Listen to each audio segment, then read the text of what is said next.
winning and losing a game. Very, very important for these big team fights as Team One decides their final pick of the game will be Camille to deal with the Rumble. And Camille locked in. Gragas is recalling, so this gank is on. Comet of Legend comes in. King trying to get himself away, has already popped the flash. Star Surge gets the stun into the follow-up CC combo.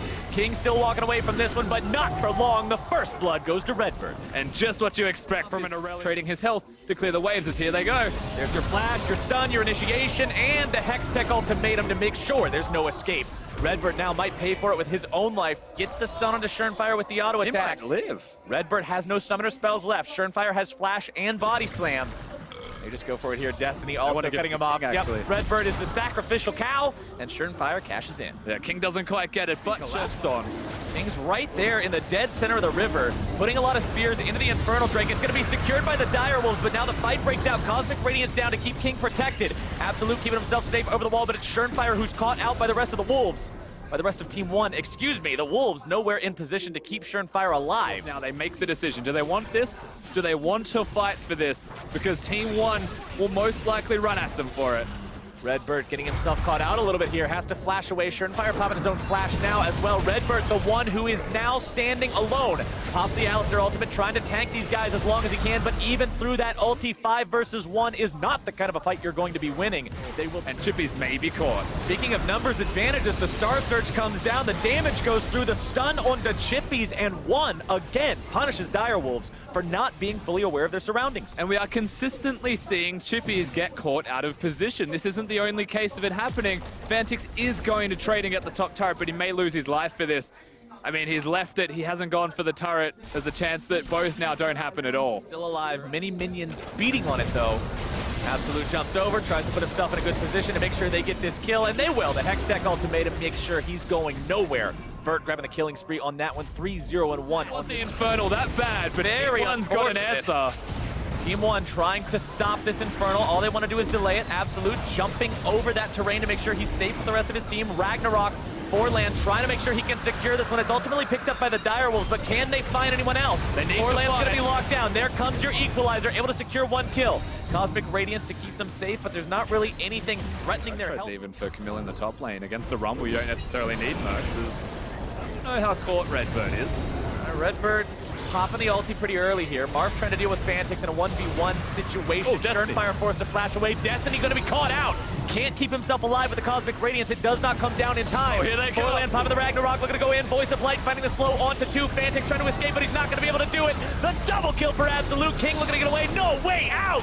The damage is there, and one wins the fight. A triple for Absolute. Big kills for the Tristana. No chance for Direwolves to win a team fight in a situation like that. Destiny just throws himself at the enemy side, realizes maybe I shouldn't be here, but the Taric ultimate doesn't complete. Schernfire should be okay, but Vert's not going to let him get away with this, as they do Herald. Oh, Baron, rather. Going to waste as much of his time as possible.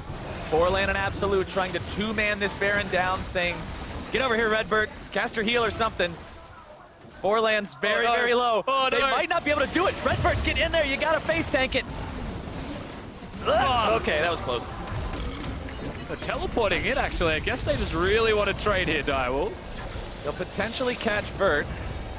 Wants to take the blast cone. Fantix reading him. Vert trying to escape. Not today. They'll shut him down, which is they're the ones who get to call the shots. Redbird, pulverize. Waiting for the stun. There we go. Wants to get the headbutt too. Absolute shows up. Explosive charge is armed and ready, and there you go. The damage is enough. Absolute's on a rampage. So that's a good omen for the side of Team One. For now, the Direwolves catching out Marf is a bad omen for these guys. Great stuff from Direwolves, finally putting the shoe on the other. Vert continuing to split push. Fantix trying to get himself away, but Redbird goes over the wall. He's got the headbutt, got the pulverize, got the stun, and he's even got Absolute there for the backup. They take down the Direwolves mid laner, and Forland wants to go even further. Gonna tank that turret for quite a while. The Ragnarok preventing him from getting stunned up by the Dazzle. Absolute, he may not have Baron, but longer, but still a Tristana. That turret's gone. That turret is absolutely gone. Direwolves have to 4v4 hold this.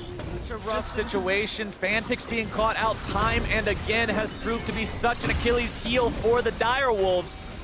Forland, Redbird, Absolute, these three are more than enough to take down that top lane inhibitor. They grab that. Redbird doing everything. Oh no, not again. Fantix getting himself stunned up, but Cosmic Radiance is there in time, and Marf Actually, the first pickup in this fight. This could be huge for the Direwolves. Redbird now into the back line, finding the stun onto Chippy's. Forlands wanting to run up as well. Ragnarok comes down. Absolute going to be keeping himself safe. Shurtfire drops winning. Absolute jumping away, but Fantix in hot pursuit, able to find the damage with the auto attack and the shutdown for Direwolves mid laner. The game plan is here for the Direwolves. They're all in. Baron or nothing. This is it. This is the kind of play that either wins or loses you the game. And here we go. Team 1 looking to stop him here in the Baron pit. 4 versus 5. Forlan going to be forced off. But Camille's going to end the game if they keep them busy. Baron has been taken. They're just trying to stop the back. Shurnfire dropping nearly down to dead. Absolute one more auto attack grabs him. Fantix going to be taken down next. Absolute needs one more, manages to find it, but King's coming around him next. Marth gets the kill onto Fantix. Now King's looking to fight these guys both. He drops 2.